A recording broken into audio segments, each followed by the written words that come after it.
বান্দা তুই যদি ফজরের নামাজ না পড়স আমি কিচ্ছু বলবো না। তুই ঘুম থেকে উঠার আগে সকাল বেলার সেই পেটের ক্ষুধা নিবারণের নাস্তা আমি রাজ্জাক রিজিক ব্যবস্থা করে দিব। আমি আমার যা দায়িত্ব সব পালন করব। তুই নামাজ পড়লেও করব, না পড়লেও করব। আমি দিলেই তোর খাওয়া, আমি দিলেই খাবারটা রান্না হয়, আমি দিলেই খাবারটা হাতে ওঠে, আমি শক্তি দিলেই তো মুখে যায়, আমি ডুব গিলার ক্ষমতা দিলেই তো তুই ডুব গিলতে পারিস। ওই খাবারটা পেটে গিয়ে আমি আল্লাহ হজম করাইলে তো হজম হয়, না হয়তো বদ হজম হয়ে সারা দিনের কান্না হয়ে যায়। আমি আল্লাহ স্রষ্টা হিসেবে যা করার সব করব। তবে আমি তোকে নতুন করে বলবো না নামাজ পড়, আমি তোকে বলবো না সুদ খাইস না, আমি তোকে বলবো না বউ পিটিস না, আমি তোকে বলবো না যৌতুকের জন্য অত্যাচার করিস না, আমি তোকে কিচ্ছুই বলবো না ওর জায়গা দখল করিস না, আমি তোকে কিচ্ছু বলবো না তুই যখন আমার চোখের সামনে অন্য জায়গা দখল করে তুই যখন দেওয়াল তুলবি আমি তখনও দেখে কিচ্ছু বলবো না। তুই বিয়ের আগে অবৈধ সম্পর্ক কর, আমি দেখবো, তারপর কিচ্ছু বলবো না। তবে তুই যদি বুদ্ধিমান হস, ভুল করলো তোর জন্য একটা সুযোগ দিচ্ছি। আল্লাহ কি সুযোগ? তওবা করে আস্তে করে আমার কাছে মাপসি আমার দলে আমার কাছে ফিরে চলে আয়।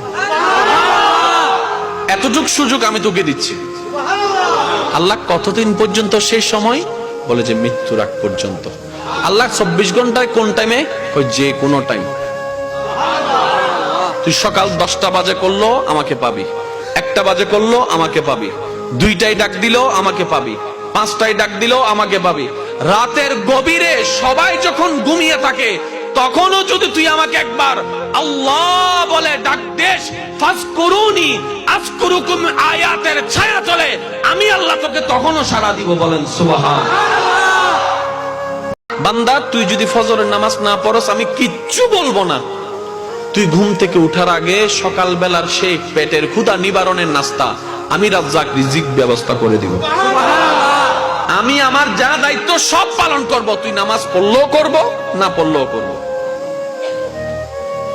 আমি দিলেই তোর খাওয়া, আমি দিলেই খাবারটা রান্না হয়, আমি দিলেই খাবারটা হাতে ওঠে, আমি শক্তি দিলেই তো মুখে যায়, আমি ডুব গিলার ক্ষমতা দিলেই তো তুই ডুব গিলতে পারিস। ওই খাবারটা পেটে গিয়ে আমি আল্লাহ হজম করাইলে তো হজম হয়, না হয়তো বদ হজম হয়ে সারা দিনের কান্না হয়ে যায়। আমি আল্লাহ স্রষ্টা হিসেবে যা করার সব করব। তবে আমি তোকে নতুন করে বলবো না নামাজ পড়, আমি তোকে বলবো না সুদ খাইস না, আমি তোকে বলবো না বউ পিটিস না, আমি তোকে বলবো না যৌতুকের জন্য অত্যাচার করিস না, আমি তোকে কিচ্ছুই বলবো না ওর জায়গা দখল করিস না, আমি তোকে কিচ্ছু বলবো না তুই যখন আমার